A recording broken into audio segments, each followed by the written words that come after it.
AP అప్పులు ఆర్థిక స్థితిగతులపై కూటమి వైసీపీ నేతల మధ్య మాటల యుద్ధం నడుస్తోంది. జగన్ వ్యాఖ్యలకి కౌంటర్ ఇచ్చారు సీఎం చంద్రబాబు. ఆ ఇద్దరు నేతల డైలాగ్ వార్ ఇప్పుడు చూద్దాం.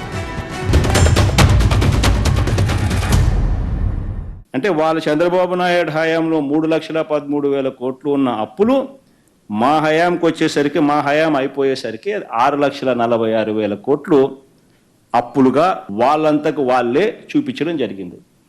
మరి ఎక్కడ 14 లక్షలు, ఎక్కడ 11 లక్షలు, ఎక్కడ 12.5 లక్షలు, ఎక్కడ 10 లక్షలు, చివరికి వచ్చేసరికి 6,46,000 కోట్లకు తెంచినారు. 9,74,556 కోట్లు ఇప్పుడు తేలిన అప్పులు. ఇంకా తవ్వితే ఎంత వస్తుందో నాకు తెలియదు. ఇది కాదని ఎవరన్నా అంటే రండి, లెక్కలు చూపిస్తా. ఆ లెక్కలు చూసిన తర్వాత గుంజీలు పెట్టిస్తా. ఆశ అనుకోవద్దండి. ప్రజా జీవితాన్ని దుర్వినియోగం చేయొద్దండి. పిల్ల చేస్తూ వద్దు. లెక్కలు లెక్కలే.